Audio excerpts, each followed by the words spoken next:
નમસ્કાર, તમે જોઈ રહ્યા છો Gujarati news YouTube channel. Viral video અને તાજા સમાચાર જોવા માટે અમારી આ ચેનલને સબસ્ક્રાઇબ કરો. રસ્તા પર બેઠા છો, જે સુરતમાં આજે ભૂતિયા ડિમોલિશન થયું છે એ ડિમોલિશનમાં ભોગ બનનાર દરેક લોકોને વળતર યોગ્ય રીતે ન્યાય મળે અને ઘરના બદલામાં ઘર મળે એવી અમારી માંગ છે. જે લોકોને ભર ઉનાળે માથેથી છત છીનવાઈ ગઈ છે તો એ લોકોને ઘર મળે. હમણાં માથે ચોમાસું મંડરાઈ રહ્યું છે અને આ પડતા ઉપર પાટું થયું એવી પરિસ્થિતિ આજે સર્જાઈ છે. જેમણે ઘર ગુમાવ્યા એમને લાઇટ બિલ આપવામાં આવ્યા છે. શરમ આવી જોઈએ આ અધિકારીઓને, આવા તંત્રને કે તમે જેમને ઘર નથી રહ્યા એમને લાઇટ બિલ આપો છો. શું વિચારીને આ વહીવટ કરો છો? આ બધી સોપારીઓ ફોડવા વાળા લોકો છે એમને પકડો. બને ત્યાં સુધી જલ્દીથી આ કાર્યવાહી થવી જોઈએ અને લોકોને ન્યાય મળવો જોઈએ. માંગણી સાથે અમે આજે ધરણા પર બેઠા છીએ. જે પ્રોજેક્ટ છે પ્રોજેક્ટને બી ગેરકાયદેસર નોટિસ આપી છે, આ બાબતે શું કહેશો? જે પ્રોજેક્ટ બની રહ્યો છે ત્યાં જે બિલ્ડરની ત્યાં બિલ્ડિંગ બની રહી છે એ ટોટલ ગેરકાયદેસર છે. આ બિલ્ડિંગ ને યોગ્ય રીતે પેલું એ માર્ગ મળી રહે એ માટે આ કોર્પોરેશનના અધિકારીઓ બિલ્ડરો સાથે મળીને ગરીબોના ઘર તોડી પાડ્યા છે.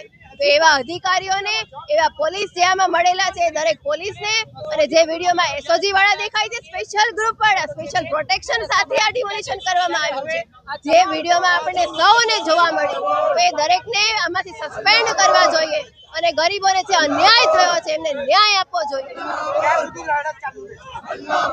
જ્યાં સુધી ગરીબોને, મધ્યમ વર્ગને ન્યાય નહીં મળે ત્યાં સુધી અમે ગાંધી જિંદા માર્ગે અમારું આંદોલન ચાલુ રાખીશું.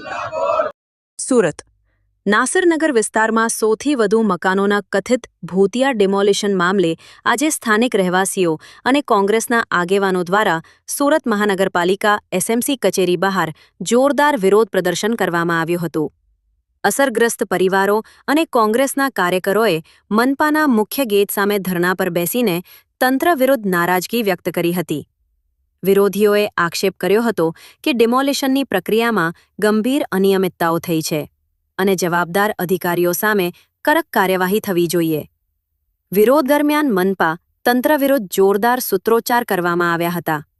ધરણા અને વિરોધને પગલે કોઈ અનિચ્છનીય ઘટના ન બને તે માટે મનપા કચેરી ખાતે પોલીસ તેમજ ખાનગી સિક્યુરિટીનો ચુસ્ત બંદોબસ્ત ગોઠવવામાં આવ્યો હતો. સ્થાનિકોના જણાવ્યા મુજબ ડિમોલિશનથી અસરગ્રસ્ત પરિવારો પહેલાથી જ મુશ્કેલીમાં મુકાયા છે. ત્યારે હવે વધુ એક ચોંકાવનારી બાબત સામે આવી છે.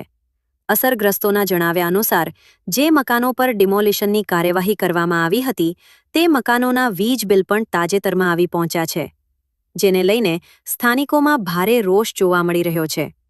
વિરોધીઓએ માંગ કરી હતી કે સમગ્ર મામલાની નિષ્પક્ષ તપાસ કરવામાં આવે, જવાબદાર અધિકારીઓ સામે કાયદેસરની કાર્યવાહી કરવામાં આવે તેમજ અસરગ્રસ્ત પરિવારોને યોગ્ય વળતર અને ન્યાય આપવામાં આવે.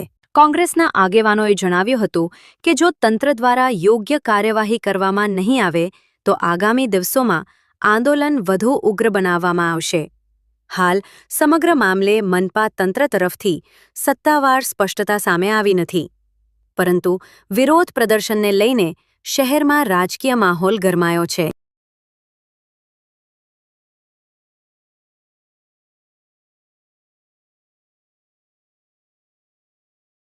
આ ન્યૂઝના રિપોર્ટર છે Arvind Rathod. Gujarati news YouTube channel Surat. ગુજરાતથી તમને મહત્વના સમાચાર મળતા રહેશે, માટે જોતા રહો ગુજરાતી ન્યૂઝ. ધન્યવાદ.